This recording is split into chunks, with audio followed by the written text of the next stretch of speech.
се наричат са пропели и се вижда много ясна граница между сладководната част на утайката и соленоводната. Пред нас се изникне един въпрос: кое ще е това неопровержимо доказателство, което би доказало веднъж и завинаги, че библейският потоп се е случил именно по тези земи, по бреговете на бившето Черноморско езеро? И отговорът е съвсем прост. Това е селище, което е залято и сега се намира на дъното на морето, някъде около 90-100 метра дълбочина. Ние си поставихме за цел да открием такова селище, евентуално да намерим следи от такова селище, сканирайки дъното на морето с сонар. И на последния ден ние вярваме, че успяхме. Ние намерихме точно срещу Бяла, на около 25 км навътре в морето, една бабунка на дъното на морето.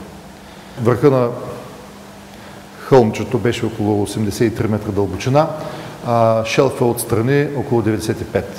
Ние успяхме да позиционираме кораба на около 87 метра дълбочина и пуснахме две сонди. Първата сонда излезе абсолютно празна. При втората проба ние успяхме да извадим около 50 см утайки плюс твърда глина, което беше сензационно. Дори според професор Райан от Колумбийския университет, такава проба в Черно море не е правена все още. Интересното, което беше, че тази твърда глина, която извадихме, съдържаше малки парченца от нещо, което ние вярваме, че е дърво, което беше абсолютна сензация. Това е нещо, което не е правено до сега и в момента ние очакваме с голямо нетърпение резултатите от въглеродния анализ, който се провежда в Америка, за възрастта на това дърво. Ако се окаже на 7500 години, това ще бъде неопровержимо доказателство, че потопа се е случил по нашите земи.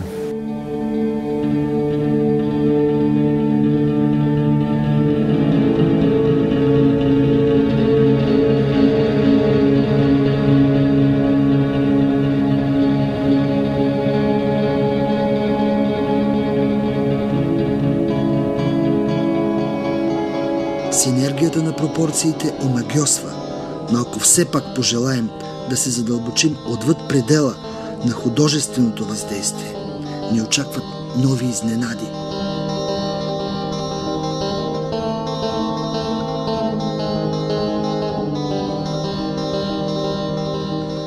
Еталонните функции на тази златна плоча, например, ни позволяват да разшифроваме кодовете на динамичния квадрат, изобразен върху позлатената керамична купа от същият гроб номер 4.